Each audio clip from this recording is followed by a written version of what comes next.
Bon, Gwyneth Paltrow, tout le monde la connaît. C'est quand même cette actrice, chanteuse et sans doute autre chose, chef d'entreprise, à n'en pas douter, capitaine d'industrie, va savoir, qui, il y a quelque temps, avait proposé à la vente, directement ou par le biais d'une société, le parfum de son vagin. Oui, oui, oui, oui. Donc, si vous souhaitiez avoir ça pour vous mettre sous le museau, vous pouviez l'acheter. Donc, il faut dire ce qui est, les Instagrammeuses et autres influenceuses un petit peu olé olé qui finissent sur OnlyFans ou Mime ou équivalent, il y a quand même des plus grosses pointures qui se sont déjà mis sur le game, quoi. Et Gwyneth Paltrow en fait partie. Alors, ce qui est étonnant, c'est ce que je disais juste avant de lancer la vidéo, c'est que somme toute, cette actrice a une bonne réputation et est plutôt stylée. Mais bon, là, elle continue dans son délire, a priori rémunérateur, s'injecter de l'ozone dans le trou de balle. C'est la nouvelle manie de Gwyneth Paltrow, sa nouvelle ineptie pseudo-scientifique. Donc en plus, c'est assis sur une base scientifique, en tout cas en tout cas pour elle. L'actrice et papesse du bien-être estime cette pratique, entre guillemets, très utile.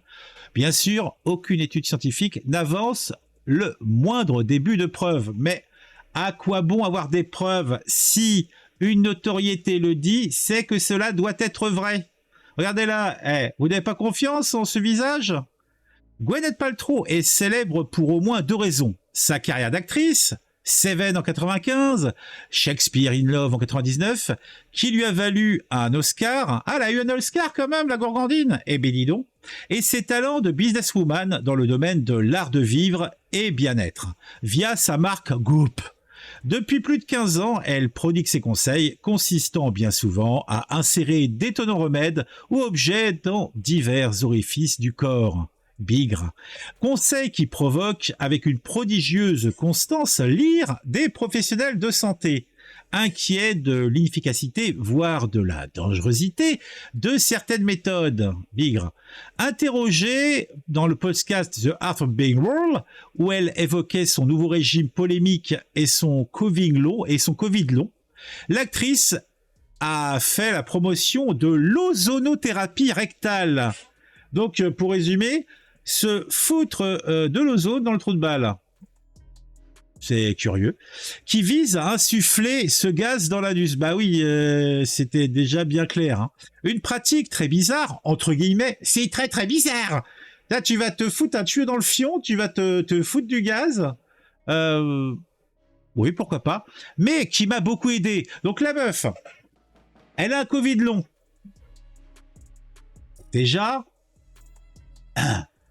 Mais après, elle se dit, moi, je me mets plein de trucs dans tous les orifices et c'est pour ça que je supporte bien mon Covid long. Ouais. Et là, elle se dit, on va se foutre du gaz dans le fondement et ça va aller bien. Donc, ça l'a beaucoup aidé, c'est ce qu'elle nous dit. Alors, pourquoi ça l'a beaucoup aidé?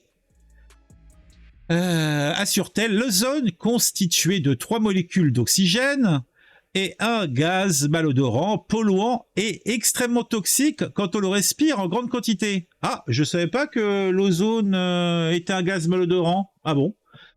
Bon, j'avais peut-être jamais... Moi, je crois que l'ozone n'avait pas d'odeur, mais bon. En tout cas, c'est ce qu'a dit. Ce qui peut produire lors des pics de chaleur en zone urbaine. Ah, on a des montées d'ozone en pics de chaleur dans les zones urbaines, d'accord. Les allégations de santé concernant l'ozonothérapie sont pourtant vastes. Bigre. Elles permettraient de réduire les douleurs et inflammations, d'améliorer le métabolisme et la circulation du sang. Tout ça en se mettant un tuyau dans le fion. De stimuler le système immunitaire, d'aider à lutter contre le vieillissement et contre les infections bactériennes et virales. Tout ça en se foutant de l'ozone dans le fondement. Ah mais franchement, Pasteur pour aller se recoucher, hein. Ah ouais, c'est pas fini en plus. D'aider à la lutte contre le vieillissement et contre les infections bactériennes et viral. Donc, pour résumer, c'est le remède à tous les maux. Son mode d'administration est lui aussi varié. Bain d'ozone, injection sous-cutanée, oui. C'est vrai que c'est bien connu que s'injecter des trucs sous la peau, c'est toujours une bonne idée. Ou intramusculaire. Alors là, vas-y, continue encore. En intramusculaire et insufflation rectale et vaginale grâce à des cathéters. Alors, pour le pet mouf la vaginale peut aider, le rectal pour faire des beaux pets qui puent. Franchement, mais bon, continuons. L'ozonothérapie se révèle surtout lucrative, tu m'étonnes. Des centaines d'euros, aucune preuve scientifique. Aux États-Unis, plusieurs centres proposent cette thérapie non conventionnelle. Le coût et le nombre de séances varient d'un institut à l'autre. Certains établissements proposent par exemple des thérapies intraveineuses de 25 minutes à 230 euros. En général, les patients obtiennent des résultats thérapeutiques à raison de 2 séances par semaine. Ah ouais, donc ça fait 460, attends, c'est ça, ouais, 460 euros par semaine. Pour un traitement qui va peut-être faire avoir des effets. Eh ben dis donc. Assure un centre new-yorkais sur son site internet. Un site californien conseille de son côté des séances d'ozonothérapie rectale à 73 euros chacun. 320 euros les 5. Eh ben dis donc, il vous faut un petit prix. Hein. C'est pas gentil quand même, hein. La pratique est moins courante en Europe. Ah, il y a quand même un institut à Paris qui le pratique. Il y en a aussi en Suisse et au Luxembourg. Et pour des montants équivalents. Et on a aussi en vente des produits tout en un permettant une application manuelle à domicile. Donc en fait, pour résumer, tu as une petite bonbonne, c'est genre le même système que pour regonfler, vous savez, avec du gaz, regonfler ses pneus. Bon là, c'est pas de la mousse, c'est de l'ozone et tu te fourres ça dans le fion. T'as même un petit peu de gel applicateur hein, pour pas t'irriter les petits trous. Ah, ça m'a l'air sympa. Hein. Se déniche en quelques clics sur les plateformes de commerce en ligne, moyennant de 50 à 300 euros. Eh ben dis donc. Je dis beaucoup au dis donc parce que ça me laisse sans voix en fait. Hein. Pour justifier ces prix, les défenseurs de l'ozonothérapie assurent que des recherches scientifiques ont démontré ses bénéfices. Sauf que ces travaux portent le plus souvent sur des animaux ou ont été publiés dans des revues scientifiques de très faible qualité. Edzard Ernst, professeur émérite à l'université d'Exeter au Royaume-Uni, chroniqueur à l'Express et fin connaisseur des pratiques de soins non conventionnelles, s'est livré à une revue de la littérature scientifique sur le sujet. Qu'est-ce que cela nous apprend? Que l'ozonothérapie rectale est une panacée? Non. Plutôt que d'étranges revues scientifiques publient un grand nombre de recherches douteuses menées par d'étranges groupes de recherche qui utilisent des méthodologies douteuses pour confirmer leur étrange croyance selon laquelle des traitements bidons fonctionnent pour tout. Là, déjà le mec, comment il écrit ça? Non, plutôt d'étranges revues scientifiques publie un grand nombre de recherches douteuses,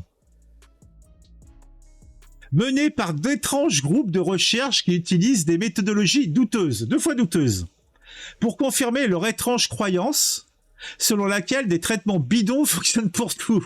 Douteuse, croyance bidon. Bon, voilà quoi. Tacle-t-il citant cette étude scientifique qui détaille dans son blog. La Food and Drug Administration, l'agence américaine des denrées alimentaires et des médicaments, n'est pas plus tendre. L'ozone n'a pas d'application médicale utile connue dans le cadre d'une thérapie spécifique, complémentaire ou préventive, écrit-elle. Pour que l'ozone soit efficace en tant que germicide, il doit être présent à une concentration bien supérieure à celle qui peut être tolérée en toute sécurité par l'homme ou les animaux. En France, la Haute Autorité de Santé a analysé les résultats d'une méta-analyse, un regroupement de plusieurs études scientifiques, publiées en 2018, qui suggère une potentielle efficacité de l'ozone pour traiter les lombalgies ou hernies discales. De toute façon, soyons clairs. Moi, je vais vous montrer une méthode qui fonctionne. Voilà. Ceci est une règle en plastique. Si je l'applique contre mon bras où j'ai de l'eczéma, si j'appuie comme ça d'avant en arrière, je vais ainsi soigner mon eczéma. C'est scientifiquement prouvé. Voilà, mais c'est pareil. On peut vraiment faire passer tout et n'importe quoi. C'est pas très très rigoureux tout ça.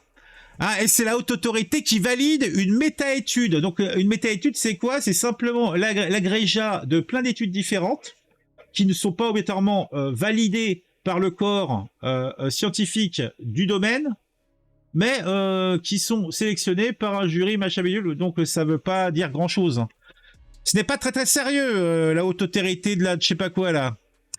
Analyse nanana, qu'est-ce que ça dit? Suggère une potentielle efficacité. Donc, la qualité de cette méta-analyse est très faible. Pas de description de la population, pas de limite de recherche, pas d'analyse systématique des biais. En l'absence d'études de bonne qualité, il n'est pas possible de statuer sur l'efficacité de l'ozone, juge-t-elle. À quoi bon faire l'étude alors? Puisque de toute façon, les éléments de base sont pas corrects. Marginal et non reconnu. L'ozonothérapie n'est donc pas encadrée ni étudiée précisément. Un manque de connaissances qui ne permet pas de savoir si les dosages pratiqués dans les centres sont sûrs et sans risque pour les clients. Voilà. Bon, vous voyez, c'est comme un petit peu là actuellement. On vient, je sais plus quel organisme vient de déclarer que l'aspartame serait potentiellement cancérigène. C'est seulement en 2023 que ils nous le disent, alors que moi, je suis un consommateur d'aspartame depuis que c'est sorti dans le grand public dans les années 80. Et déjà à l'époque, dès le début, ils énonçaient le possible risque cancérigène de l'aspartame. Voilà. Bon, mais par contre, il aura attendu 40 ans pour que on nous l'écrive. Régulièrement mis en cause par les spécialistes, Good and Gwyneth Paltrow répondent systématiquement que les propos ou écrits attaqués sont issus de simples conversations et ne sont en aucun cas des recommandations. Vivement critiquée sur les réseaux sociaux à la suite de la diffusion du podcast, l'actrice a d'ailleurs fait savoir qu'il était important que tout le monde sache que j'étais en train d'enregistrer un podcast avec mon docteur, une personne avec qui je travaille depuis plus de 2 ans pour traiter des trucs chroniques. Une simple conversation donc. Pourtant, l'influence des stars sur le grand et petit écran, ou plutôt public, est loin d'être anodine et peut même se révéler dangereuse. Comme le décrit Timothy Caulfield, professeur en droit de la santé et de la science à l'Université d'Alberta au Canada, dans son livre On s'en fout, Gwyneth Paltrow a-t-elle tort sur tout? Ces simples conversations, conseils et autres produits bien-être lui rapportent d'ailleurs de confortables revenus, preuve de leur succès. En tout cas, succès commercial. Après, bon, pour que ça dit d'autre, je pense qu'on a dit l'essentiel.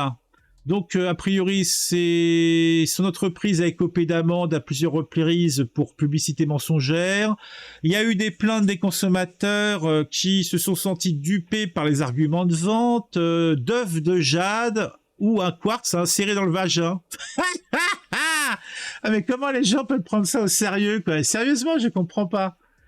Un médecin faisait le lien entre cancer du sein et port de soutien-gorge, alors qu'aucune étude scientifique n'a encore à ce jour pu établir le moindre rapport de cause à effet. L'actrice a également promu les bains de vapeur vaginaux, les lavements rectaux et vaginaux au café à 120 € pièce. Ça va? 120 € le lavement au café, hein. Et les irrigations du côlon, 115 €. Eh ben dis donc, des traitements inutiles et dangereux dénoncés par les gynécologues. Quant au Body Vibe Goop fabriqué avec les mêmes matériaux que les combinaisons spatiales de la NASA, ils ont été retirés de la vente après un démenti de l'agence spatiale américaine et les critiques de nombreux scientifiques. Ah mais elle devrait être en tôle plutôt que devant les caméras, la gonzesse. Alors, que ça dit d'autre? Selon The Good Thinking Society, ouais, c'est ça, une organisation à but non lucratif britannique, Goop aurait enfreint plus de 113 lois britanniques sur la publicité. Pas de quoi cependant inquiéter la papesse du bien-être qui s'est même vue offrir les honneurs de Netflix en 2020 dans The Goop Lab, une mini-série de 6 épisodes consacrée à ses nombreux conseils lifestyle. Gwyneth Paltrow est une commerciale impitoyable qui a trouvé un créneau très rentable, lui permettant de vendre des inepties au public crédule. Eh ben dis donc. Alors je ne sais pas ce que vous en pensez. Remarquez, c'est vrai que ça va tout à fait avec ce que je vous ai montré avant, la fistinière. Hein. C'est quand même d'autres moyens de s'en mettre plein le cul. Alors, tu as vu l'article de Futura Science qui est sorti, une étude concernant les véganes qui pètent 7 fois plus que les omnivores et dégagent plus de gaz. Non, je l'ai pas lu, mais bon, ça m'étonne pas. C'est un petit peu normal même. Trop technique, je vous laisse. Ah, d'accord, bye bye, je sens mauvais. Elle va à la fistinière pour un petit massage. C'est donné. Ah ouais, non mais c'est... Il faut bien que les bourgeois s'amusent. Ouais, il faut bien que les bourgeois s'amusent. Bon, bah voilà. En tout cas, si vous avez apprécié cette petite vidéo, mettez un j'aime. Vous pouvez commenter. Vous, est-ce que vous êtes aussi de la team de ceux qui se foutent des trucs dans le fion ou dans le vagin pour les dames? Alors peut-être pour les mecs, il y a aussi la même technique. On se fout un cathéter dans l'urètre et puis on se met, je sais pas, un truc pour se nettoyer. Bon, en tout cas, tout ça n'est pas beau, tout ça n'est pas propre, et tout ça doit faire pas mal de tâches. Et l'histoire de se foutre de l'ozone dans l'océan, franchement, je piche pas. Allez, on se retrouve très très vite pour une nouvelle vidéo. N'hésitez pas à vous abonner. D'ailleurs, pourquoi n'êtes-vous pas abonné? Activez la cloche, partagez autour de vous. Le partage, c'est la vie, le partage, c'est le bonheur. À très vite.